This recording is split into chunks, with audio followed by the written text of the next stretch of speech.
17th question. క్రింది వాటిలో ఒకటి పిల్లల భావోద్వేగ ప్రమాదాలకు దారి తీయవచ్చును.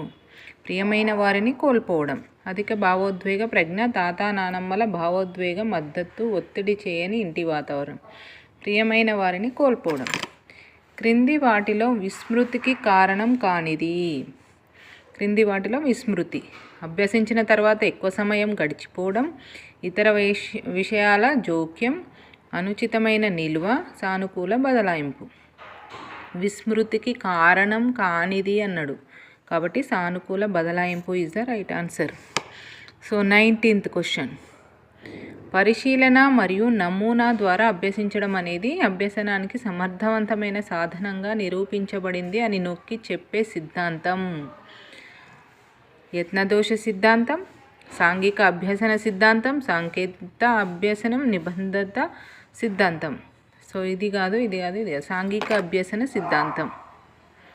పరిశీలన మరియు నమూనా ద్వారా అభ్యసించడం అనేది అభ్యసనానికి.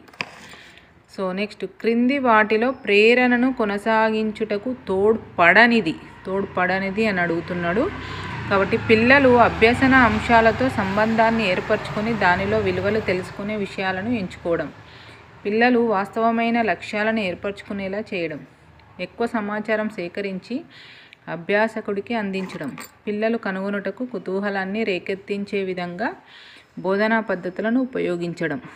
సో ఇక్కడ ఎక్కువ సమాచారం సేకరించి అభ్యాసకుడికి అందించడం కాబట్టి ఇది తోడ్పడనిది అన్నాడు కాబట్టి మనకి ఇది రైట్ ఆన్సర్ అవుతుంది. స్వయం చాలకంగా ఉండేలా తరచూ పునరావృతమయ్యే ప్రవర్తన. స్వయం చాలకంగా ఉండేలా తరచూ పునరావృతమయ్యే ప్రవర్తన. సో ఇక్కడ వైఖరి, సహజ సామర్థ్యం, అభిరుచి, అలవాటు. సో తరచూ పునరావృతమవుతుందంటే ఇది అలవాటు. ఆర్టీఈ చట్టము 2009 షెడ్యూల్లో ఇవ్వబడిన నిబంధనలు మరియు ప్రమాణాల ప్రకారం 1 నుండి 5 తరగతులకు గాను 60 మంది విద్యార్థులకు ఉండవలసిన ఉపాధ్యాయుల సంఖ్య.